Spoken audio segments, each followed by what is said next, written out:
nonostante io possieda più di una macchina fotografica analogica, nessuna di queste che vedete qua mi accompagnerà nel mio prossimo viaggio in Giappone. Perché? Perché il Giappone è il paese delle macchine fotografiche e una delle cose che mi piacerebbe fare è fare una caccia al tesoro nei momenti, diciamo, liberi che avrò durante il viaggio, entrando nei negozietti, cercando di trovare quelle macchine a poco costo all'interno di magari sai come si vede, forse metto delle foto, questi scatoloni enormi che si trovano di vecchie macchine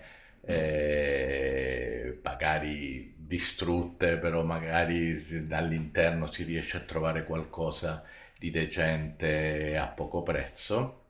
e quindi per non togliermi lo spasso di andare a ricercare in questi negozietti una gemma nascosta che magari poi non trovo niente, non ha importanza, però il divertimento è la caccia al tesoro più che realmente trovare il tesoro. Che macchina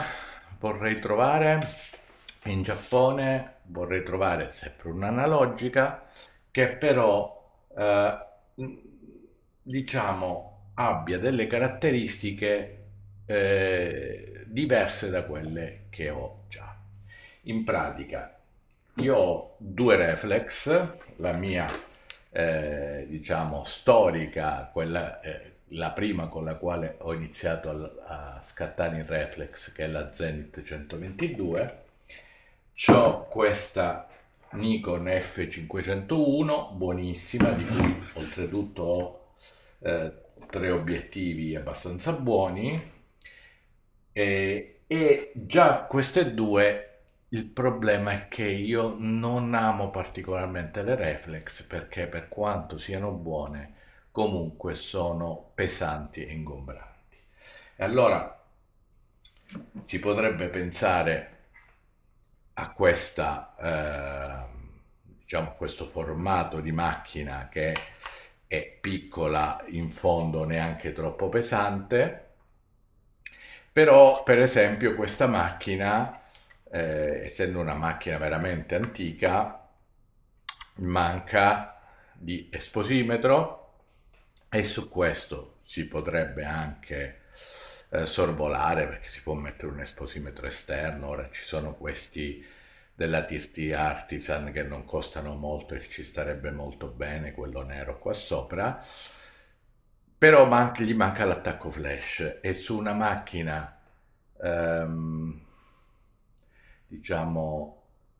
analogica dove non puoi giocare con gli ISO, il problema della mancanza del flash è abbastanza fastidioso.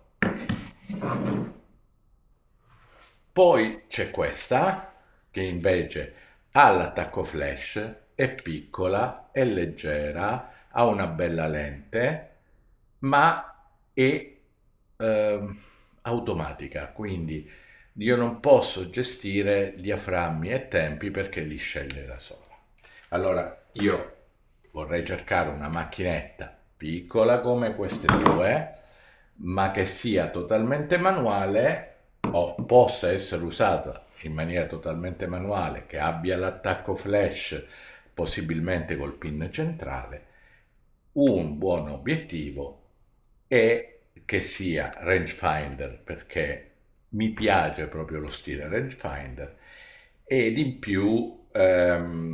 che possa essere appunto usata volendo in maniera totalmente manuale e oltretutto deve essere a poco prezzo, deve essere veramente economica. Quindi se io riuscissi a trovare, non so, una Canon ET17 GR3, credo si chiama G3, oppure qualche forma di Yashica 35 Electro, però che sia totalmente, si possa usare totalmente in manuale o qualcosa del genere, sarebbe un gran risultato per me. E poi, naturalmente, porterò la mia digitale perché in realtà perché ci sarà mia figlia, oltre e quindi da giovane donna dell'era digitale, lei non capirebbe il tempo che ci vuole poi per fare le foto, aspettare di svilupparle, eccetera, e sicuramente vorrà qualche foto bella o comunque interessante e quindi penso di portarmi la Sony A7C2 con, non lo so, sono molto indeciso tra il 2450 f2.8,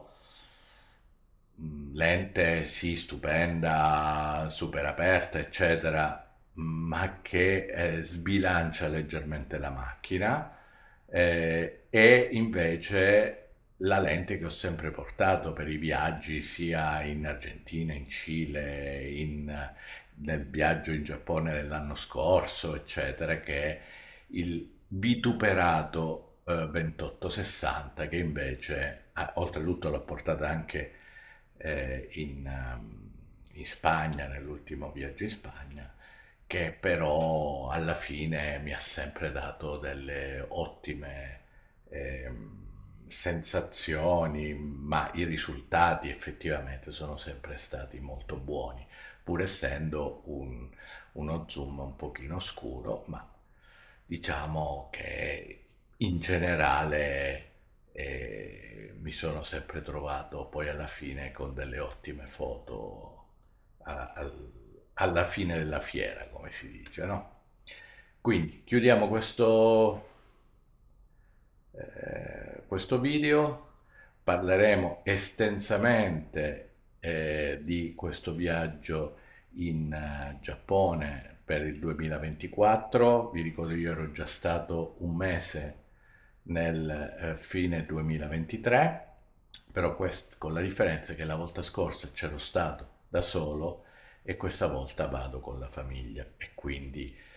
sarà un altro genere di viaggio. È probabile che non possa dedicarmi tanto a fare vlog come ho fatto nello scorso viaggio, ma ogni cosa è interessante proprio perché non è sempre uguale a se stessa, anche se uno va a vedere posti simili.